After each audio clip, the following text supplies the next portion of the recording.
May 25th, 2020, Minneapolis, Minnesota.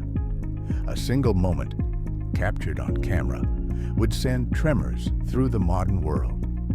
The name George Floyd, whispered at first, would soon echo across continents. But what happened after that moment is something few truly understand. And today, we're diving into the deep, often hidden ways our world has changed since that day.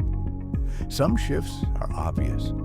Others are buried beneath layers of history, power, and mystery. This is not just a story about one man, one city, or even one country. It's about a global ripple effect. So, grab a drink, sit back, and stay until the end, because we're revealing the unseen consequences that rewrote politics, technology, and the global consciousness. George Floyd's death under the knee of a police officer sparked the largest civil rights movement in But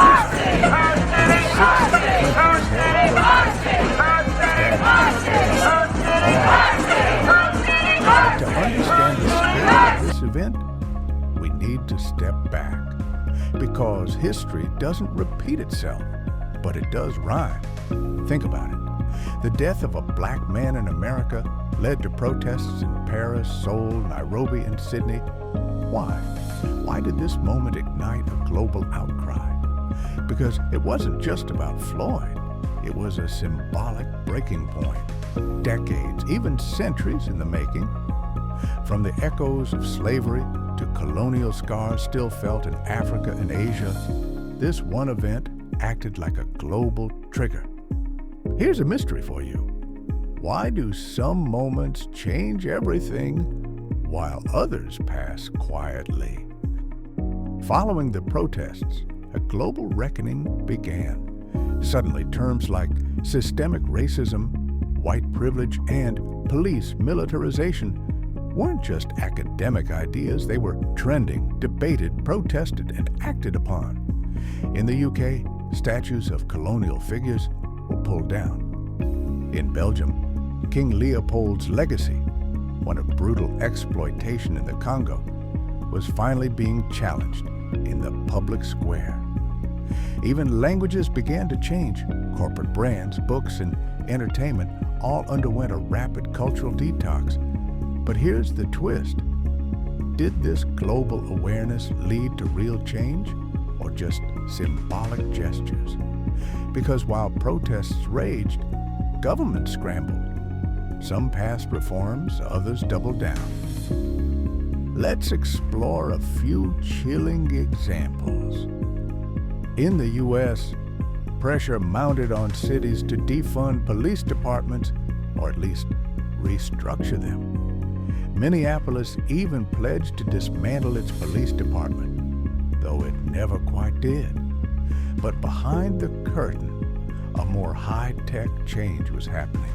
Governments worldwide began investing in AI surveillance, facial recognition, predictive policing algorithms.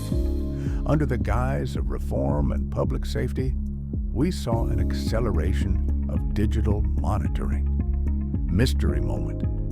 Some companies that condemned police brutality were quietly supplying the same departments with surveillance tools. Coincidence? Or calculated? And here's the kicker. Facial recognition tech has been proven to misidentify people of color at higher rates. So, were we fixing the problem or feeding it new data? After George Floyd's death, nearly every major corporation jumped on the bandwagon. Statements flooded social media. Logos went black. Billions were pledged to social justice initiatives. Sounds good, right? But let's ask the uncomfortable question. How much of that money actually reached grassroots organizations? Studies later found that much of the money pledged was never delivered. And many companies had their own issues with diversity and inclusion quietly buried beneath the surface. So again, we ask, were these gestures born from genuine change or fear? of public backlash. History shows us that during turbulent times, power often adapts its mask, but rarely gives up its grip. Here's where things get darker and more mysterious. In the wake of Floyd's death and the surge of Black Lives Matter, there was a counterwave. New laws were proposed to limit what schools could teach. Books were banned. Teachers were silenced. In short, the culture war hit full throttle. The phrase critical race theory became a buzzword, but very few who fought against it could even define it. What mattered was fear. Fear that the history we told ourselves, the myths of justice and equality, was being torn apart. And guess what? That fear worked. States began rewriting curricula, banning divisive concepts, and creating tip lines to report woke teaching. History was becoming a battlefield. Globally, the George Floyd protests served as a mirror. Countries looked at the U.S., the supposed beacon of freedom, and saw cracks in the foundation. China used the protests to criticize American hypocrisy. So did Russia and Iran. Meanwhile, activists in Nigeria, India, and Brazil began linking their struggles with police brutality and state violence to the global conversation. But here's the twist. In many of these places, protests were quickly silenced. Journalists disappeared. New laws made dissent even harder.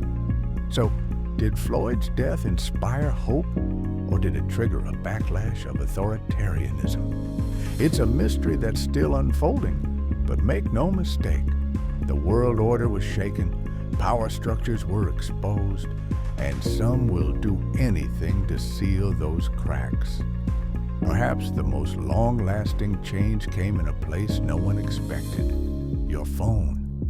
The George Floyd moment wasn't just seen, it was streamed.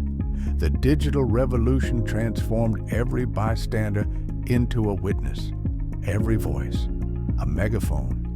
Young people began organizing in ways previous generations never could. Social media, for all its flaws, became a tool of resistance. Hashtags became battlegrounds. Memes turned into movements. The power of storytelling, raw, unfiltered, often painful, found a new home online. But as we know, power adapts. Algorithms began muting protest content. Shadow bans became common. Disinformation campaigns blurred the lines between truth and manipulation. And just like that, we entered a new age, where truth itself became a battleground. So, how has the world changed since George Floyd? The answer isn't simple. The world didn't just change, it revealed itself. The systems we rely on, the biases we hide, the stories we tell ourselves, all exposed. But here's the mystery that remains. Will we remember this moment as a turning point, or just another wave in a long sea of forgotten uprisings? That's up to us. Because history isn't just what happened. It's what we choose to learn from, what we carry forward, and what we refuse to forget. If you found this eye-opening, consider subscribing for more untold stories where history meets mystery. Comment below. What do you think has changed most since that day? I'll be reading every one.